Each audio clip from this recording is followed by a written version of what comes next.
Competitive exams whether it's banking, SSC, UPSC, അതല്ലെങ്കിൽ state PSC ഏതാണെന്നുണ്ടെങ്കിലും അതെല്ലാം check ചെയ്യുന്നത് your patients and determination. എപ്പോഴും ടോപ്പായിട്ട് നിൽക്കുന്ന ആൾക്കാർ അല്ലായിരിക്കും കോമ്പറ്റേറ്റീവ് എക്സാംസ് ക്രാക്ക് ചെയ്യാറുള്ളത്. ഒരു ആവറേജ് അല്ല എന്നുണ്ടെങ്കിൽ ഒരു മിഡിൽ ലെവലിൽ നിൽക്കുന്ന സ്റ്റുഡൻസ് ആയിരിക്കും കൂടുതലും ഈ എക്സാംസ് ഒക്കെ ക്രാക്ക് ചെയ്യുന്നത്. അത് എപ്പോഴും ഒരു പഠിപ്പിസ്റ്റ് ആയിരിക്കണമെന്നോ അതല്ലാതെ ഒരു ഫുൾ സിലബസ് ക്രാക്ക് ചെയ്തവർ മാത്രമാണ് എക്സാംസ് ക്ലിയർ ചെയ്യുന്നു എന്നില്ല. ഒരു ഡിറ്റർമിനേഷനോട് കൂടിയും ആ ഒരു പോകുന്ന ട്രാക്ക് ക്ലിയർ ആയിട്ടും വെക്കുന്നവരായിരിക്കും ഓൾമോസ്റ്റ് എല്ലാ എക്സാംസും ക്ലിയർ ചെയ്യുന്നത്. അതിന് വേണ്ടിയിട്ട് നിങ്ങളെ സഹായിക്കുന്ന കുറച്ച് ടിപ്സാണ് ഞാൻ ഇന്നത്തെ വീഡിയോയിൽ പറയാൻ പോകുന്നത്. Hi guys, it's me ദിമല്ലു banker. Competitive exams എന്ന് പറയുന്നത് നമ്മളുടെ പേഷ്യൻസിനെയാണ് ചെക്ക് ചെയ്യുന്നത്. നിങ്ങൾ എത്രമാത്രം പേഷ്യൻ്റായിട്ട് വർക്ക് ചെയ്യുന്നു, അതുപോലെ തന്നെ എത്രമാത്രം ഡിറ്റർമൈൻഡ് ആയിട്ട് വർക്ക് ചെയ്യുന്നു, അതിനനുസരിച്ചായിരിക്കും നിങ്ങളുടെ റിസൾട്ട് എന്ന് പറയുന്നത്. അതിന് വേണ്ടിയിട്ടുള്ള ഫസ്റ്റ് സ്റ്റെപ്പ് എന്ന് പറയുന്നത് 1% ഇംപ്രൂവ്മെൻ്റ് ആണ്. ഓരോ ഡേയിലും ഒത്തിരി മാറ്റങ്ങൾ വരുത്താമെന്ന് ശ്രദ്ധിക്കാതെ 1% എങ്കിലും ഒരു ചേഞ്ച് കൊണ്ടുവരിക. ഇപ്പോൾ നിങ്ങൾ ഡെയിലി പഠിക്കുന്നത് ഒരു 2 hours ആണെന്നുണ്ടെങ്കിൽ ആ ഒരു 2 hoursനേക്കാൾ ഒരു 10 മിനിറ്റൂടെ മുൻപോട്ട് പഠിക്കാൻ ശ്രമിക്കുക. അതുപോലെ തന്നെ ഇപ്പോൾ ഡെയിലി നിങ്ങൾ പ്രാക്ടീസ് ചെയ്യുന്നത് ഒരു സ്ക്വയർസും ക്യൂബ്സും ഒക്കെ പ്രാക്ടീസ് ചെയ്യാൻ ഓർക്കാറുണ്ട്, പക്ഷെ ചെയ്യാറില്ല. അങ്ങനെയുള്ള ആൾക്കാരാണെന്നുണ്ടെങ്കിൽ എന്ത് ചെയ്യുക, ഇന്ന് മുതൽ ഞാൻ daily squares and cubes practice ചെയ്യും എന്നുള്ള ആ ഒരു 1% എന്നുള്ള ആ ഒരു തീരുമാനം എടുക്കുക. നിങ്ങൾ അങ്ങനെ ഗ്രാജുവലി ഇമ്പ്രൂവ് ചെയ്ത് 365 ഡേയ്സ് കൊണ്ട് 365% ആയിരിക്കും ഇമ്പ്രൂവ് ആവുന്നത്. അതാണ് മെയിൻ കാര്യം. ദെൻ സെക്കൻഡ് വൺ എന്ന് പറയുന്നത് കൺസിസ്റ്റൻ്റ് ആയിരിക്കുക. നിങ്ങൾ എന്ത് കാര്യങ്ങൾ ചെയ്താലും അത് കൺസിസ്റ്റൻ്റ് ആയിട്ട് മുൻപോട്ട് കൊണ്ടുപോവുക. ഇന്ന് ചെയ്തു, ഇന്നൊരു 5 hours പഠിച്ചു, ദെൻ നെക്സ്റ്റ് ഡേ പഠിച്ചില്ല, ദെൻ പിന്നെ പഠിക്കുന്നത് ഒരു 2 weeks കഴിഞ്ഞിട്ട് ഒരു 10 hours പഠിച്ചു. അങ്ങനെ ചെയ്തിട്ട് കാര്യമില്ല. നിങ്ങൾ എന്ത് കാര്യം പഠിക്കുകയാണെന്നുണ്ടെങ്കിലും അത് ഡെയിലി ബേസിസിൽ കൺസിസ്റ്റൻ്റ് ആയിട്ട് കൊണ്ടുപോവുക. ഓരോ കുഞ്ഞു സ്റ്റെപ്സ് ആയിരിക്കും നിങ്ങളെ വലിയ വലിയ മാറ്റങ്ങളിലോട്ട് എത്തിക്കുന്നത്. സ്റ്റെപ്പ് നമ്പർ 3, നിങ്ങൾ എന്ത് കാര്യങ്ങൾ ചെയ്യുവാണെന്നുണ്ടെങ്കിലും ഓവർ തിങ്ക് ചെയ്യാതെ, അതുപോലെ തന്നെ ക്രാക്ക് ചെയ്യാൻ പറ്റത്തില്ലാത്ത ഡെയിലി ഷെഡ്യൂളുകൾ ഉണ്ടാക്കാതിരിക്കുക. ഇപ്പോൾ ഒരു ടു ഡു ലിസ്റ്റ് ഉണ്ടാക്കുന്ന ഒരാളായിരിക്കും, ഒരു എക്സാമിന് വേണ്ടിയിട്ട് പ്രിപ്പയർ ചെയ്യുന്നവർ മസ്റ്റായിട്ടും ഒരു ടു ഡു ലിസ്റ്റ് ഉണ്ടാക്കിയിരിക്കണം. ആ ടു ഡു ലിസ്റ്റ് എന്ന് പറയുന്നത് അത്യാവശ്യം അച്ചീവബിൾ ആയിട്ടുള്ള ഒരു ടു ഡു ലിസ്റ്റ് ഉണ്ടാക്കുക. ഇപ്പോൾ നിങ്ങൾക്ക് ഒരു 2 hours ആണ് പഠിക്കാൻ ടൈം കിട്ടുന്നതെന്നുണ്ടെങ്കിൽ ആ 2 hours കൊണ്ട് തീർക്കാൻ പറ്റുന്ന ടൈപ്പിലുള്ള ടു ഡു ലിസ്റ്റുകൾ തയ്യാറാക്കാൻ ശ്രമിക്കുക.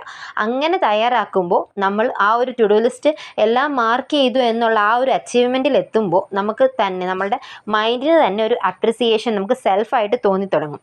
അത് തന്നെ ഒരു പോസിറ്റീവ് ഇമ്പാക്റ്റ് നമ്മളുടെ ആ ഒരു സ്റ്റഡീസിന് നൽകുന്നതായിരിക്കും. അതുകൊണ്ട് നിങ്ങൾ എന്ത് കാര്യങ്ങൾ ചെയ്യുന്നതാണെങ്കിലും നമ്മളെക്കൊണ്ട് അച്ചീവബിൾ ആയിട്ടുള്ള ലിസ്റ്റുകൾ ക്രിയേറ്റ് ചെയ്യുക.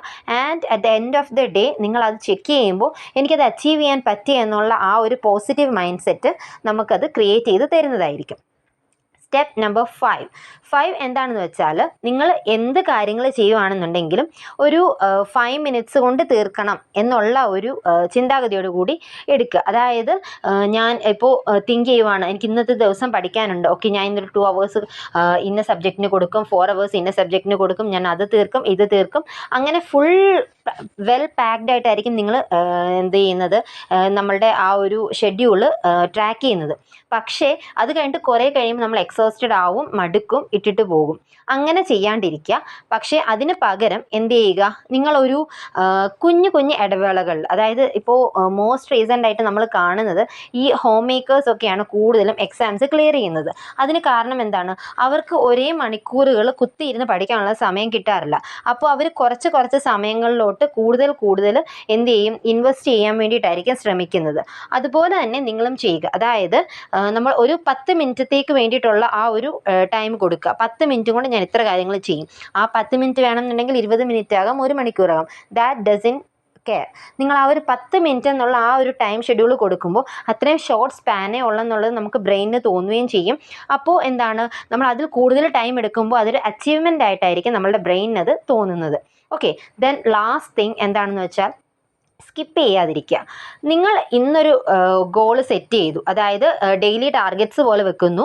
ഡെയിലി ടാർഗറ്റ്സിൽ ഇന്ന് ആ ടാർഗറ്റ് ചെയ്തു, നാളെ ചെയ്യാൻ പറ്റിയില്ല, ഓക്കെ, ഇറ്റ്സ് ഓക്കെ, ഒരു ദിവസം ചെയ്യാൻ പറ്റിയില്ല, ദെൻ അടുത്ത ദിവസവും ചെയ്യാൻ പറ്റിയില്ല. അങ്ങനെ വരുമ്പോൾ നമ്മുടെ വർക്ക് പെൻഡിങ് ആവും.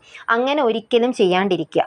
നിങ്ങൾ ഒരു ഗോൾ വെക്കുന്നുണ്ട്, ഒരു 30 ഡേയ്സിന് വേണ്ടിയിട്ടാണ് ഒരു ഗോൾ വെക്കുന്നതെന്നുണ്ടെങ്കിൽ ഒരു ദിവസം സ്കിപ്പ് ചെയ്താൽ ഓക്കെ, പക്ഷേ രണ്ടാമത്തെ ദിവസം കൂടെ സ്കിപ്പ് ചെയ്യുകയാണെന്നുണ്ടെങ്കിൽ ദെൻ അത് വല്ലാത്ത ഒരു ബേർഡൻ ആയിട്ട് ഫീൽ ചെയ്യും. നമുക്ക് ഒരു ദിവസം, ഇപ്പോൾ ഒരു കറണ്ട് അഫയേഴ്സ് ആണെങ്കിലും ഡെയിലി ഫോളോ ചെയ്യുന്ന ആൾ ഒരു ദിവസം ഫോളോ ചെയ്തില്ലെങ്കിൽ ഓക്കെ, നമുക്ക് അടുത്ത ദിവസം കൊണ്ട് അത് ക്ലിയർ ചെയ്ത് വരാം.